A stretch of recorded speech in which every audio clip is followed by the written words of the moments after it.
hello. Good morning, everyone, and welcome back to the iHealth channel. But today we also are featured on the Fit and the Fab channel as well as iHealth Radio as usual.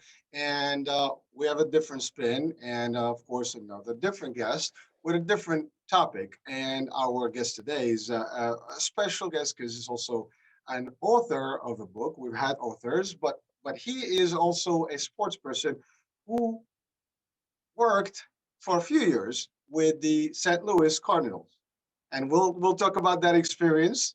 So our guest is David Meyer, and he is a physical therapist, doctor, and obviously that is where his expertise is, and that's where he's been with the Cardinals.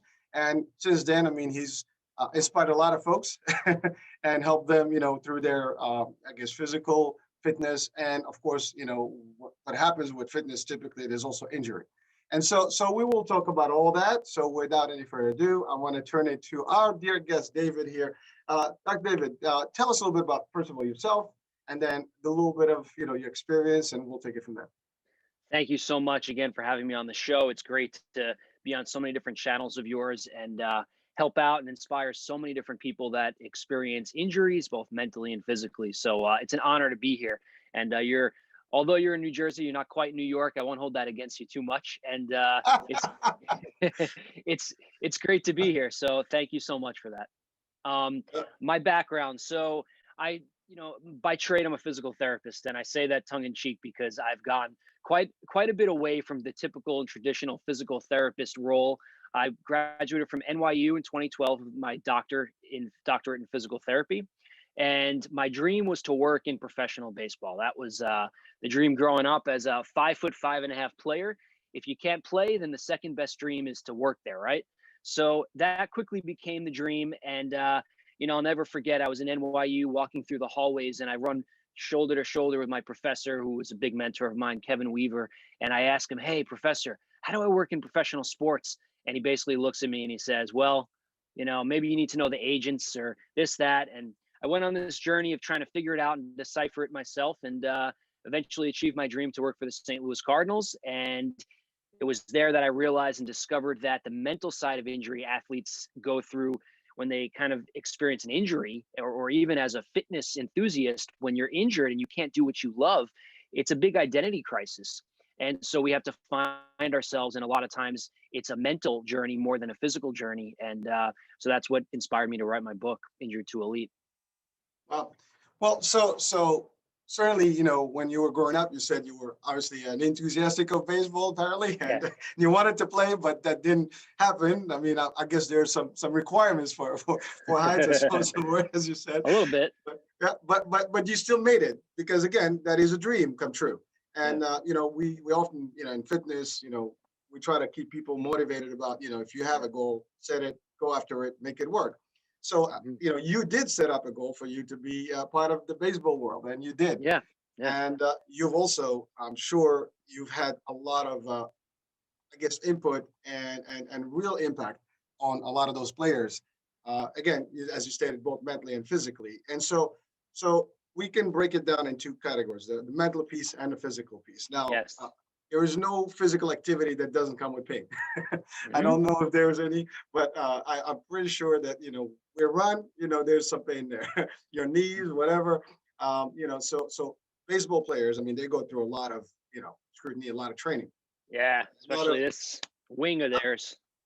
I mean, I don't know about those shoulder, what do you call it, rotator cuffs, but it hurts thinking about it, right? Trust me. I mean, I don't know if I can do it, and I've not really played baseball, so I don't know how it feels. I mean, I tried to swing a couple of times, didn't work for me. but it's a lot of weight. Yeah, I mean, but also it's physical, and also there's the pressure, right? There's that mental piece. So what do you say to that part? I mean, as a player, how did you handle all that, pressure that these folks have to go through? Yeah, that's a great question. So the difference working in a physical therapy clinic or your local gym performance center is you're working with recreational athletes, where the stakes are high for that person, but not for every single person around them. In professional baseball, the stakes are very high, especially when you're with the St. Louis Cardinals. They're the Yankees of the National League. So or at least they were for a while. So you have the front office, you have your fellow athletic trainers, your fellow other rehab professionals and their teammates, and everybody's kind of looking, judging, and watching what's happening every day. Even the cameras as you're walking out onto the field and they see me coming with Carlos Martinez and we're having a catch. And it is a lot of pressure, and it's a lot of pressure for the clinician. It's a lot of pressure for the athlete themselves, because their career depends on it and their identity depends on it. So when we think of a professional athlete, we think of the sexy part.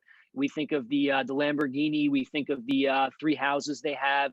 We think of the steak dinners that they're having multiple nights a week. But what we don't realize or think about is this identity that's been built around almost one singular thing, which is performing as an athlete. And what happens when they're injured is that they go through a severe crisis of who the heck am I? And when they go through that, there's different ways athletes cope. Some athletes cope by turning to the negative things, the things that kind of suck them in a bad direction, such as drugs, alcohol, bad relationships, and dangerous behaviors. And then some of the athletes just go through denial. Some athletes go through a point where it's, I can't be injured. I cannot be hurt. This is my life. So I'm superhuman. And what happens with both of those individuals is they really suffer. And so I was doing all the band work with the exercises for the rotator cuff, as you mentioned, and I was doing all the weights and the manual soft tissue work that we all know and love. And there was a point to me, I actually had an athlete, and he was sitting on the training room table, and he was a really, really great kid, minor league ball player, signed for a good amount of money, and he wasn't doing so great after his surgery. And he was sitting on the table, and he was kind of looking down, and you do training room banter, you try and uplift the guys. And, I just felt something was off, and I didn't catch it. I didn't catch it fully because I didn't take him in my office and say, "Hey man, what's going on?" And I just kind of brushed it off like he was having a bad day. And later down the line, he was severely depressed, and it ended up being something where he did attempt suicide unsuccessfully, thank God. And it was a point in time I said to myself, I'm never going to miss this again. I'm not going to miss this opportunity to, when the player's there and they're at their worst, I call it, time zero in my book, Injured to Elite, which is actually the initiation of triage in the emergency room. They call it time zero in documentation, or a science experiment. I realized this time zero event for the player is an immense opportunity for me as the clinician, as the PT, or whoever you are out there that's working with an individual, to help them mentally, and to first and foremost ask them, how are you? And number two, what can we do to make this experience better? Forget about the bands for a second. Forget about the bench press for a second. What's really most important when you're hurt is acknowledging that state that you find yourself in. And so this became my book, the framework of this mental side of rehab. And I now have a mission to essentially change the entire culture, no pressure, Dave, in the entire world of how we view injury. And I think it's picking up a lot of steam. I have a webinar with over 750 students next week, and they're all interested in my journey to the Cardinals and getting their dream job in sports. And I'm building an army. I'm building an army of clinicians behind me that want to change it, want to see a difference in how we treat athletes, how we empower those less fortunate that don't have access to a David Meyer, and also to the athletes that do have access to a David Meyer. What can we do differently to kind of evolve from bodybuilding.com, so to speak, to the modern day and age of where rehab should be?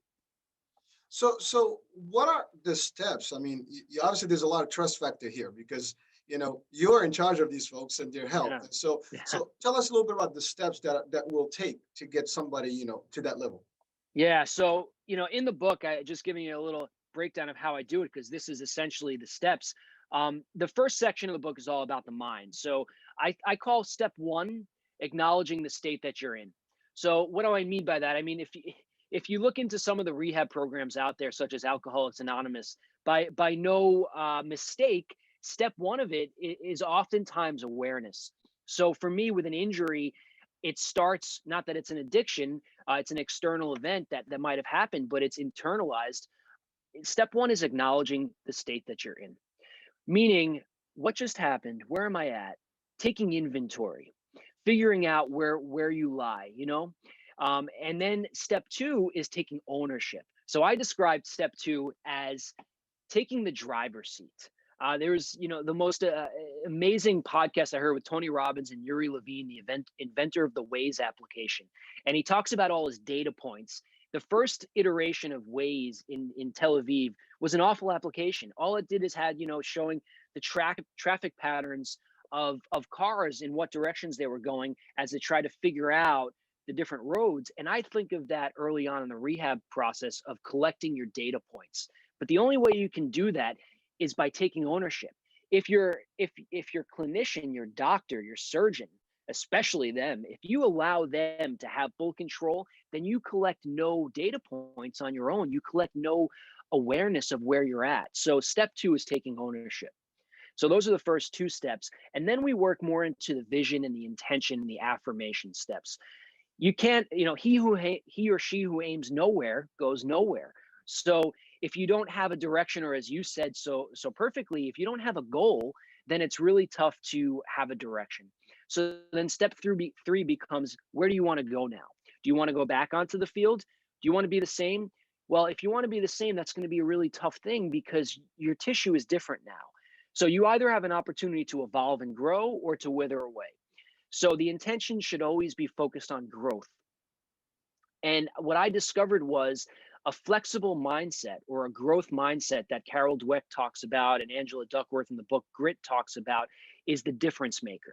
I noticed certain athletes went all the way up and they rose to the occasion and they became great through injury. And then the majority of the athletes fizzled out, and we see them. Tiger Woods is a perfect example. We saw him struggle so much after injury. We didn't really appreciate what he was going through mentally until the special came out on HBO. But to see him grow through it and now hitting again and winning championships, that's a growth mindset.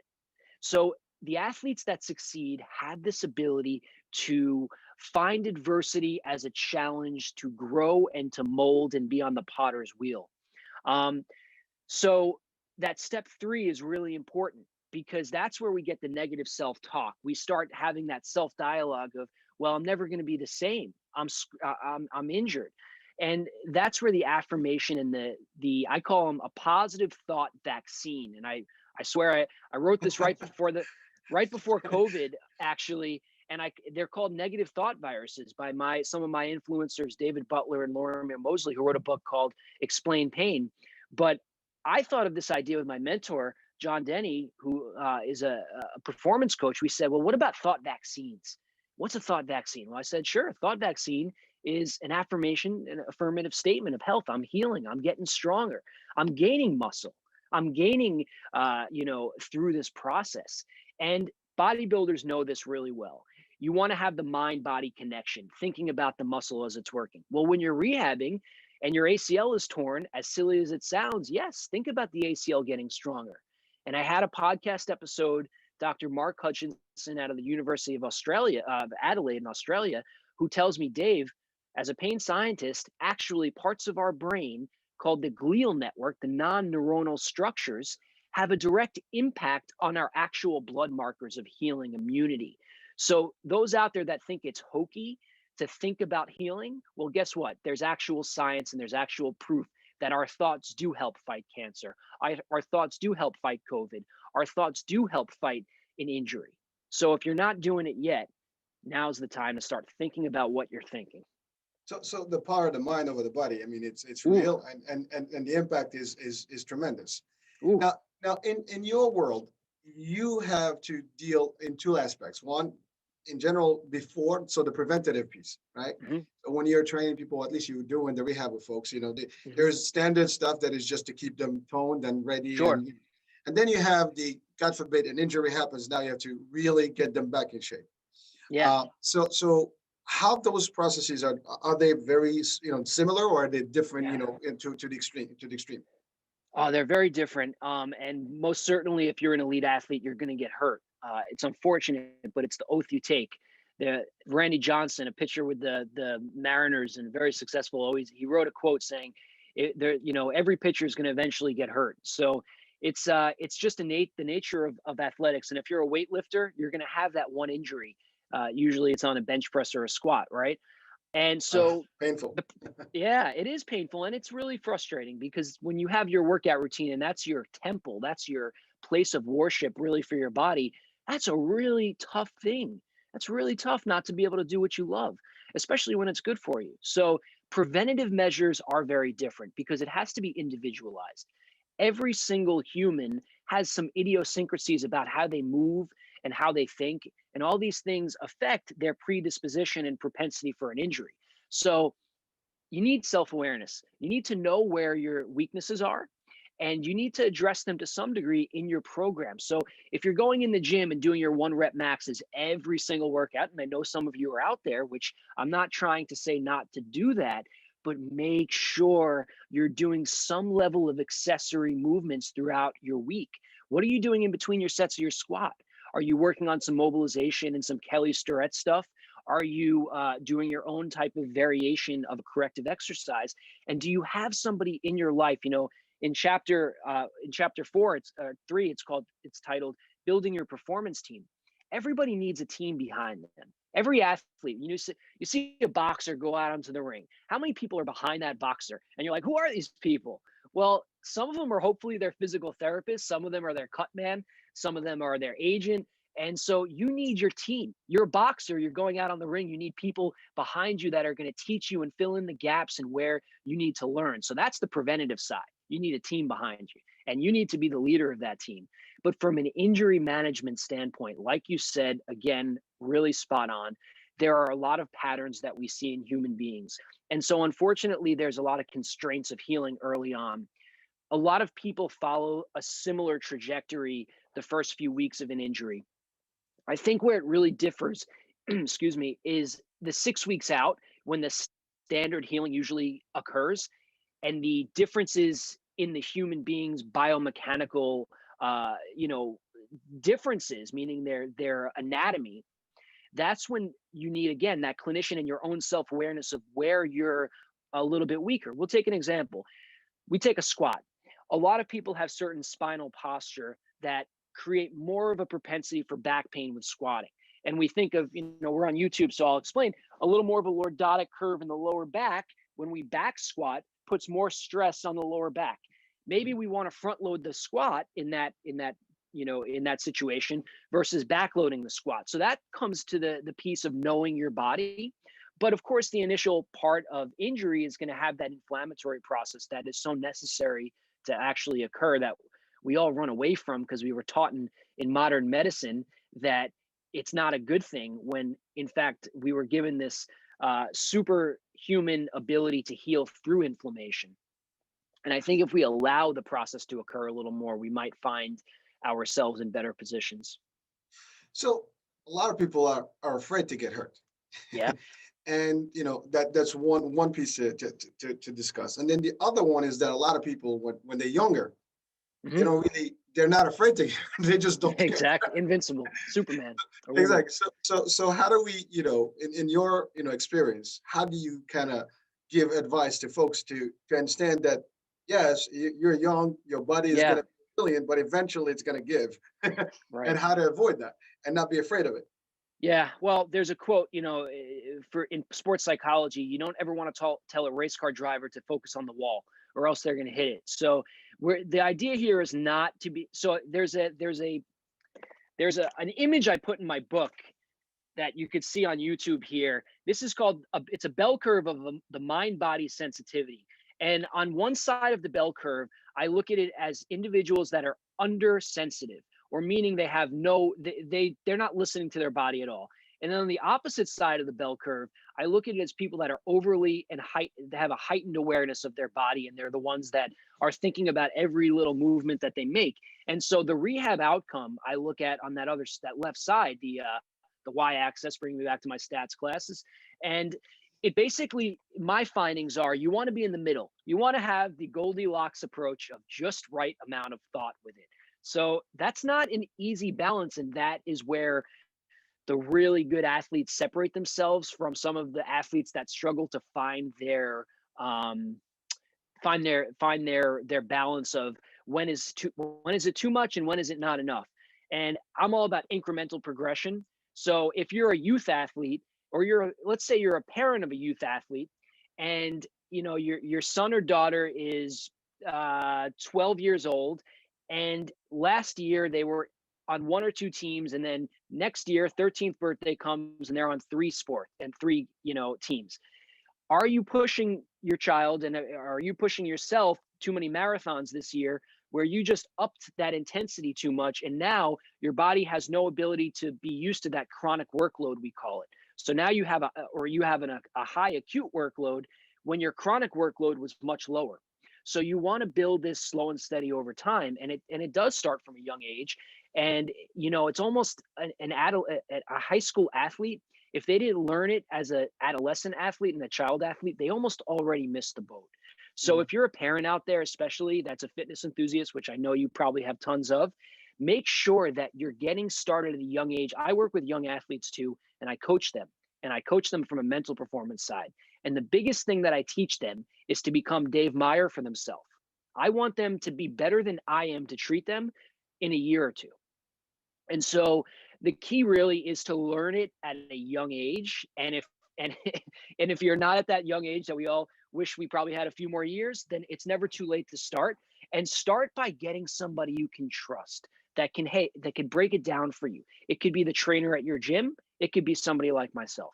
It just needs to be somebody that you have a good rapport with, that can give you some pointers of, these are the things that maybe you should give a little attention to in your weekly, and then let it grow from there. Because like you said, I mean, injuries are inevitable, and we all at some point in our career or life are going to push it hard, and we're going to suffer a little bit physically, but it's okay. It's the human experience.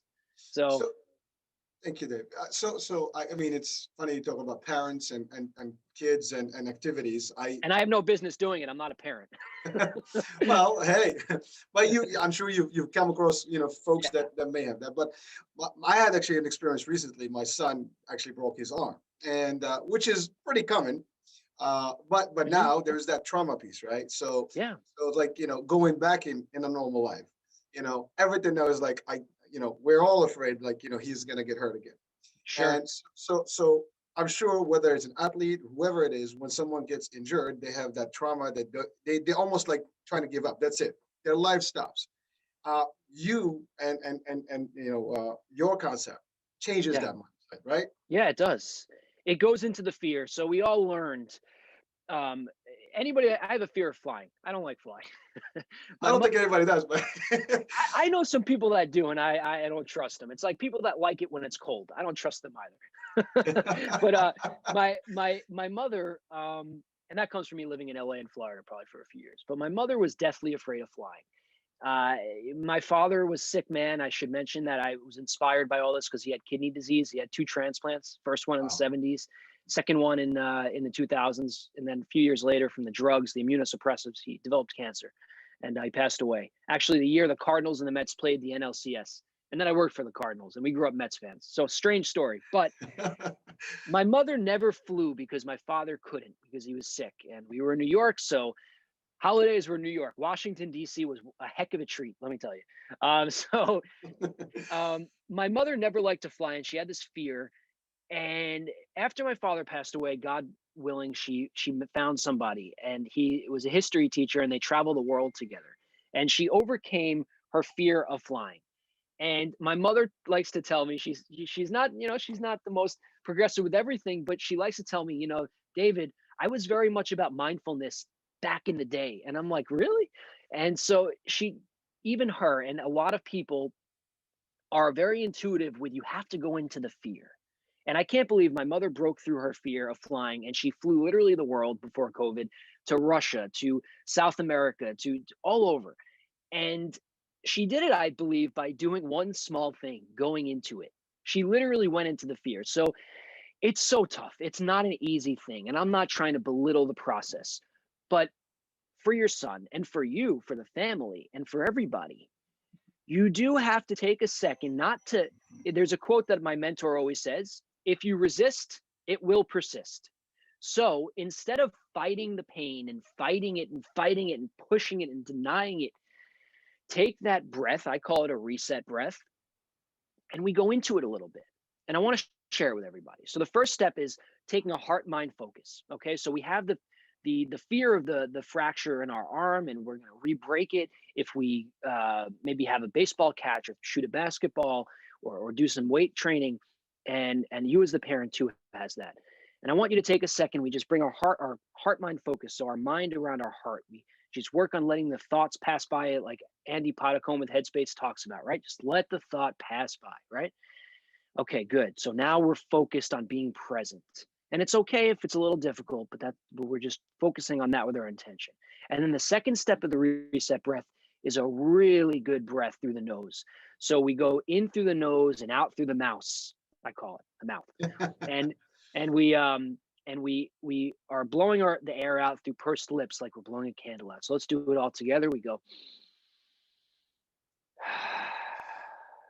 And as we're exhaling, don't say I'm hokey in New York. Don't say I'm hokey in New York. Gratitude. Thank you. This is LA for you guys and girls out here. This is what LA did today. We think we'd be grateful. My arm is healing. I'm getting stronger. I'm coming back. It's okay. And it's that simple. It's that simple. If we reprogram our thoughts on a daily basis, guess what's going to happen? It's going to build this muscle, just like our tricep, just like our bicep, and eventually get stronger. And sure enough, over time, we break through the resistance and that early struggle we have of feeling like we're in the bottom of the hole. That's where it starts. And it's certainly not easy. And I always get a little bit, last thing I'll say, I get a little bit nervous when somebody asks me, well, Dave, have you had that injury? And I say, no, actually I haven't. So I don't want to belittle what you all might go through or your son goes through. It is scary. It's real. But this is, I believe, and I've seen with my own two eyes, this is the best path forward. Well, I mean, true. I mean, injury is it's hard because when you have it, it's you. People around you may see it, may see how you're going about it, but they don't feel it. So it's a little different, but understanding the dynamics. Now, your deal, we've talked about mind, we've talked about body, but now yes, there is also, is there any nutritional, piece of, for this game? Because I mean, you just can't just get better with exercise and maybe just being focused, but also there's got to be a treatment, something that you have to take. Not necessarily medication, but like even food, to help you heal and get better. Oh, it is medication. It is absolutely medication. This is where Eastern practices are picking up steam like we couldn't believe. We need to. Western medicine is ailing. Western medicine is failing. And I think the part through COVID where Western medicine has failed is this piece of nutrition. It's exactly what you're talking about. And that is where nutrition comes into play. We all know about inflammation. We all want to control it. But even beyond that, I think a lot of people want the fancy recommendations that I can give them. I'll give a quick one. So tart cherry juice has a lot of research on it. Tart cherry juice, we all know, has a lot of riboflavins. It's a strong antioxidant, but there's a lot of studies that it decreases post-muscle workout soreness DOMS. It increases quality sleep. It decreases inflammation. And there's decent studies out there, not just some hokey research article. This is actual scientific peer-reviewed journals that have showed this. So there's things like that out there that, on top of curcumin and turmeric and things like that, that we want to be aware of instead of just popping the Advils because there's deleterious effects of ibuprofen, of NSAIDs. NSAIDs crush the stomach and the gastrointestinal tract. They're really, really, now hold on, pause. I'm not a physician. I'm a physical therapist. If your doctor is prescribing a medication, you need to have the conversation with him or her. And again, in my book, in one of my chapters titled Conversations with Professionals, it teaches you how to have a more impactful conversation with your physician. So talk to her about your nutrition and about your medications. Don't just take it upon you to make these decisions, because it can be a lot when you trust Dr. Google. But the point I want to make to your population with Fit to Fab is get the fundamentals right. I was a pseudo bodybuilder from the ages of 19 to 24 before PT school gave me something a little more than the gym. And between those years, I was 180 pounds, 8% body fat, and I'm 5'5". So you could imagine my numbers where I was on a bench press, lifting 100, I'm sorry, 100, 335 pounds for 2 reps. So I was really, really strong for my size. The biggest thing that built the muscle as a natural bodybuilder, I never took anything beyond creatine, never took any growth hormone or testosterone, which I personally feel very strongly about. But there are indications for it for sure. Um, get the fundamentals right. If you're not getting your macros down, I'm a believer in some of the basics. If you're not getting your macros down well, then that's going to impact your healing. For instance, ketogenic diets. Look, if you're not giving yourself basic carbohydrates as fuel during rehab, oh, I had a few ball players that were coming in the mornings, and they were on either a keto or they were on a intermittent fasting, and they come into the training room or the PT clinic, and they'd be like, "Yeah, Dave, I'm not eating, so I think I got to get going, and I got to go get my food in at 1 o'clock." And I say to him, I say, "Listen, are you getting the most out of the session with me right now? And are you putting ketosis underneath having an effective rehab session with me? Because then that's a problem. Now we're buying into herd mentality of what you need to be doing, and you just didn't individualize your own program. So come on, man. Come on, let's go. If you're a ball player, you got to do better than that." So I believe that you really need to make sure you're putting your body and your needs first. So get the carbohydrates in, get them from a low glycemic index carbohydrate that's complex. Don't make a blanket statement that you can't put a carbohydrate in your body, because then you're not going to be able to rehab properly. So I look at it that way. I look at it a little more fundamentally, I think. No, well, I think that's pretty deep advice. I mean, pretty complete, I would say. Yeah. And again, I mean, you obviously know what the impact is, and Yeah. certainly the results will vary, like everything else, right? If you Mhm. cheat yourself, and cut corners, the results will never be exactly as you expect, right? Sure, sure. So it is important to always, make sure. And to your point, in our world, because again, we have the fitness piece. Yeah. It, My favorite people, piece. I get a lot of discussion. We get a lot of these questions about, nutrition, diet, this, I need to build a muscle. What do I have to do? Blah, blah, blah. I hurt my back, you know, and it's all about the three fundamentals you just mentioned. So Yeah. mind, the body, and of course, what the intake is. What are you Yeah. The doing to the fork. body? Yeah. Um, so David, the book, Injured to Elite. Yeah. So I think you There it you is. kind of you alluded to it, lightly about the concept. Now the title itself, the part that takes you to the elite. Let's talk about that the ideology. Yeah, so this is the cover right here, and for those on the radio, you can't hear, but you can't see that well because I'm sorry, I need a better webcam, but it's at Astoria Park, Ah, in nice. Queens, one of my favorite parks. I really wanted the gritty, I wanted the urban element, being a New Yorker from Brooklyn, and it's actually me twice in there, so I'm squared. It's Dave squared cheering himself on, so everybody sees it like, oh, that's cool, someone's running. I'm like, no, no, that's me. That's me cheering myself on. So the whole idea behind the Injured to Elite is you're taking yourself there. And the guidebook, the book here is your guide that you need to read to guide yourself. A guide to empowering yourself to transform your life after injury. So, I was a little weird about the word elite, because at first I'm like, this is a powerful title. And then, I thought about actually my heritage, and I thought about the word elite. And, I come from a Jewish household, and I'm not really the biggest about the word elite, actually, an elitist mentality and elitism. I actually don't like it at all. I'm more about just being your best self. But the word really means to be your best self as a whole. And I'll say. I think it's an ever going, ever lasting process of self actualization. But if I put that in the title, I think a lot of people wouldn't really get it. And so it's a process of self actualizing. It's the process of finding your higher purpose. And there's no mistake about it that the last chapters in my book are about your higher purpose. So no longer are you just the athlete that is returning back to the field. I want you to feel purpose. When you're back in the gym and you're exercising in this newfound situation you find yourself in, I want you to find a deeper sense of purpose in your career, in your relationships. What changed through this process, and how can you take that change as fuel to better your entire life, to better the people around you? Who are you going to take under your wing to help them when they experience an injury, whether it's mental or physical?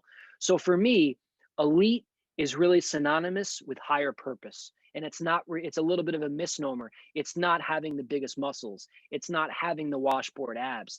It's really, it's not having the contract with as an athlete. It's being a human being of service to others, and really carrying out the goals in your life and accomplishing them. Hey, that's pretty strong stuff. so I so hope David, so. oh, it is powerful. So David, you do have a podcast too, right? Yes, I do. It's called the Injur podcast. Very original, Dave. And you could find it where you find your podcasts. And they're starting to pick up steam, the podcast. It's been a real fun journey. I like being on camera, but I really like not being on camera sometimes too, and talking. I don't have it. I love what you have in the backdrop there. That might be next for me, getting something like that. But yeah, the podcast is all about sharing stories of those that have gone on their journeys. I had stories from people that I had a world-renowned DJ Mateo, who was, he was the go-to hip hop DJ in the 90s and 2000s in LA and New York, and doing all the big shows. He was friends with DJ AM. And then he found himself with a flesh-eating bacterial infection where he lost his leg just going for a swim in Miami. And he still surfs. He still is doing his thing. And so I've had podcasts from that to stories of sexual assault from Division I college volleyball player, and her overcoming that, and now working on becoming a professional beach volleyball player, and stories of professional athletes like Matt Holliday, Ryan Sheriff, Daniel Bard, one of the biggest comeback stories of the year. And so the podcast is really just about putting the spotlight on other people with that sharing my mentality and the story. So I'm not that quite there yet like you have, and I aspire to get my channels amped up, and 2021 is going to be a big year for me. So I'm excited. Well, no, you're doing it. Don't ever say that you're not. You're already doing it. And again, from this platform, anybody, please feel free to check out the podcast, listen to it. It's always good. I always say this. Whatever show or talk show or visual or podcast you listen to, you can pick up a few things that you can add to your arsenal and ammo for life, and that can change who you are and give you Absolutely. the energy and the stamina and the fuel for life. And just we're coming to the end of the show, but what would you say to young people right now that are aspiring, just as you were a few years back, and Yeah. and you did deliver your promise to yourself, and and you got to the dream that you wanted to achieve. Yeah. Yeah. At 35, if where I'm at now, the speed limit on most streets in Long Island, when I look back to when I look back to the age under, it really started when I was 17, 18. But what I'm going to tell all of you out there that are the youngins, Rudy was my favorite movie. Rocky, Rudy, all those good things. If you have a dream or a vision to be the next surgeon to change the world, or to be a politician, or to be a professional athlete, I'm going to tell you this simple thing. Don't for 1 minute think that it's the skill or it's the genetics that's going to be in the way of that. There are many individuals out there that were just as disadvantaged as I felt, and as disadvantaged as you might feel, to accomplish the impossible. And I can't say it better than Will Smith, right? Will Smith says, if I'm on a treadmill and someone is on that treadmill next to me, either two things are going to happen. Either I'm going to die running on that treadmill, or I'm going to outrun you. If you youngins keep that mentality, all I'm going to tell you is this: it's not maybe going to happen next year. It might not.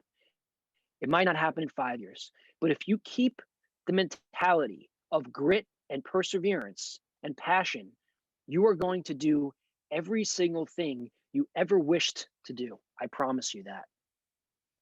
I mean, I cannot top that. that is, I think, the strongest message that that someone can get, on a morning. Well, that's it. I did it. And it could be they're literally the life changing event or quote right now for someone listening to this. So that is powerful. And so with that, I want to just guide everybody that the book is available, I think, on Amazon, Yeah. eBay, and other. It's just type in at this point, type in Injured to Elite, David Meyer, Injured to Elite. You're gonna find me. Instagram, please check me out. Dave M. Meyer. That's DAVEMMEYER. I put a lot of my heart and soul every day putting up good content for all of you. And I think you'll really get a better taste of some of my specific strategies that I give you. So check me out on Instagram.